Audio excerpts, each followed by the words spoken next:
안녕하세요. 참새예수 홍정수입니다. 아직도 교회 다니시나요? 이런 질문을 가지고 지난번 강의를 드렸죠. 100년이 됐습니다. 원숭이 재판 그 후에 기독교는 문자주의, 디모데후서 3장 16절을 핑계로 성서의 말씀은 1.1획도 틀림이 없는 하나님의 말씀이다.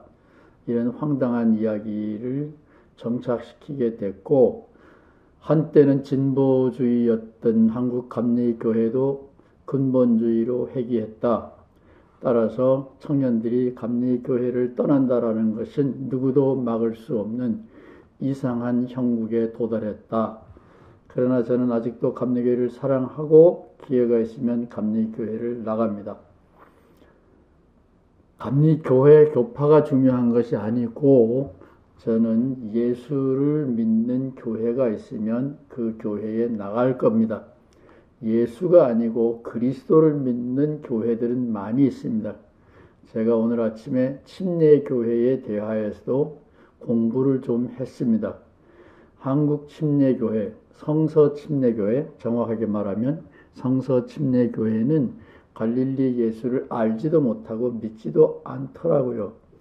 아마 그 자료가 몇 년 전에 나온 거니까 지금 성서침례교회는 달라졌을는지도 모릅니다. 저는 예수를 믿습니다.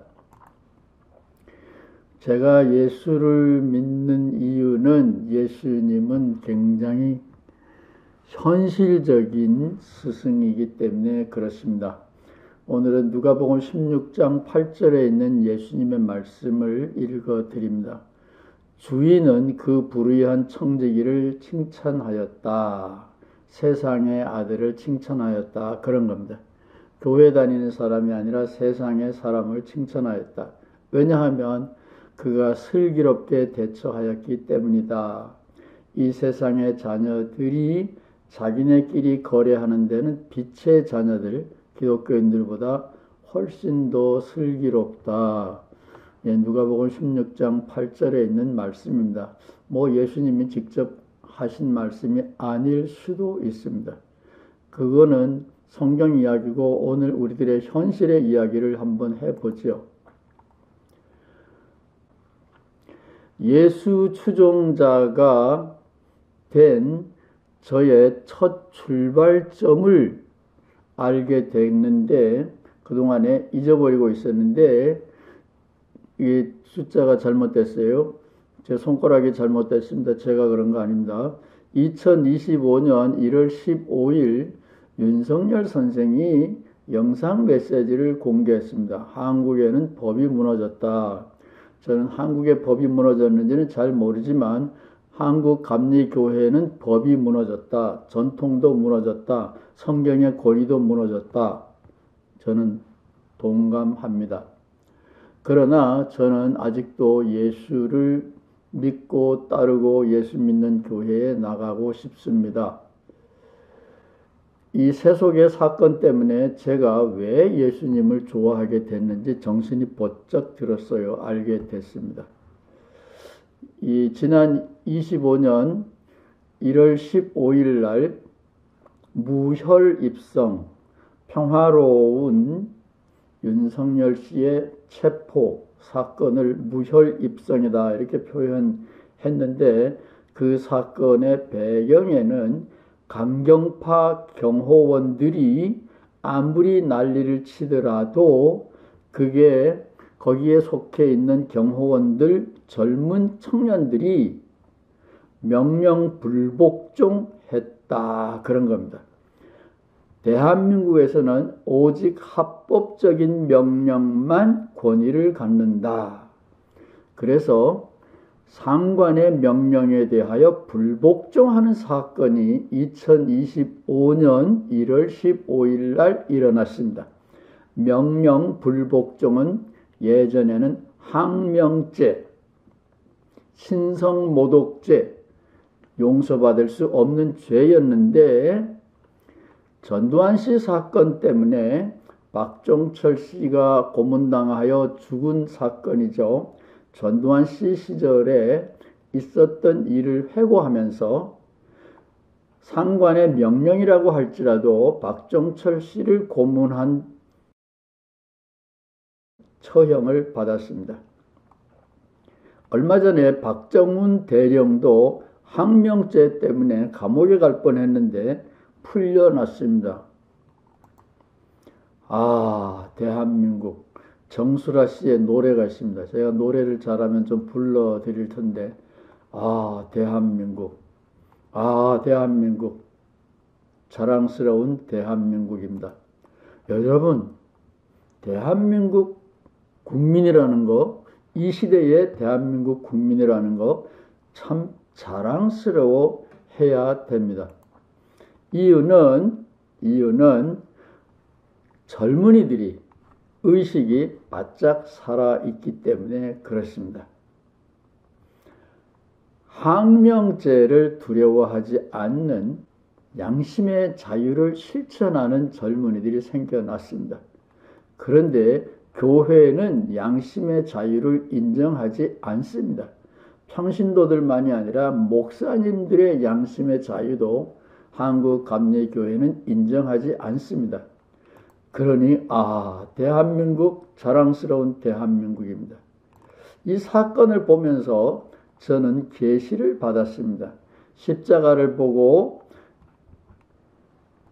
이분이 바로 사도 바울입니다. 우리가 지금 바울 공부를 하고 있는데 바울이 예수를 따르는 사람을 처형하려고 수색 체포하러 가다가 사막에서 십자가에 달린 예수님을 만난 다음에 계시를 받았어요.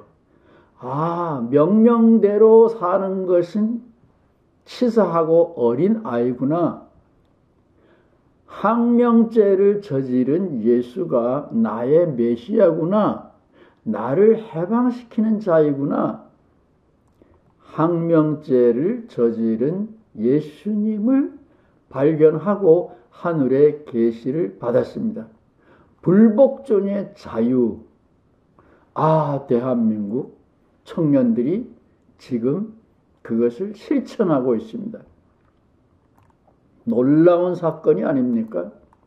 사도 바울은 불복종의 예수님을 만나고 나서 그 불복종의 예수님의 영이 계신 곳에는 자유가 있다. 이것을 크게 강조했습니다. 예를 들면 고린도전서 9장에서 예수님이 이렇게 살아야 된다. 말씀을 전하는 것은 직업이다. 생업이다. 바울은 내가 어린 애냐?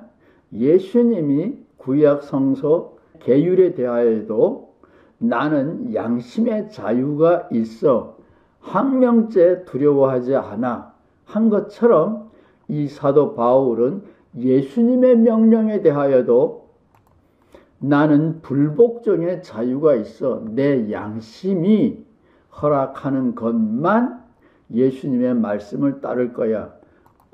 이게 얼마나 멋있는 사도 바울입니까? 사도 바울의 문제는 엄청나게 많은데 불복종의 자유를 예수에게서 발견했고 이렇게 실천하고 있다.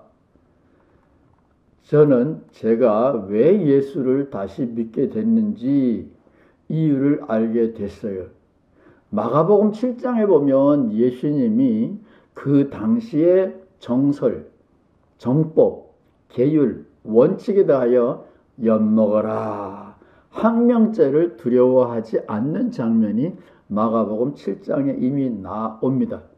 그때부터 저는 예수님의 제자가 됐습니다. 저도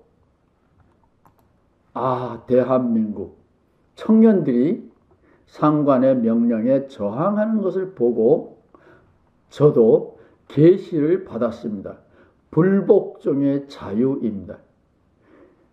이거는 조금 어려운 얘기이기 때문에 오늘은 말씀드리지 않겠어요. 제가 좋아하는 캐톨릭의 표준신학자, 13세기 캐톨릭의 표준신학자 토마스 아퀴나스가 사실은 기독교 안에서는 불복종의 자유를 이야기한 첫 사람이라고 생각할 수 있습니다. 그거는 나중에 다시 말씀드리겠습니다. 청년들 교회에 나가세요? 목사님들, 여러분 교회에 청년들이 나옵니까? 불복종의 자유, 학명의 권리에 대하여 다시 한번 생각해 보시기 바랍니다. 교회 안에서 양심의 자유, 학명의 권리, 불복종의 권리와 자유가 허용되지 않는다면 여러분 교회는 멀지 않아 문을 닫게 될 겁니다. 대한민국이 돌아가는 모습을 보고 저는 오늘 계시를 받았습니다. 감사합니다.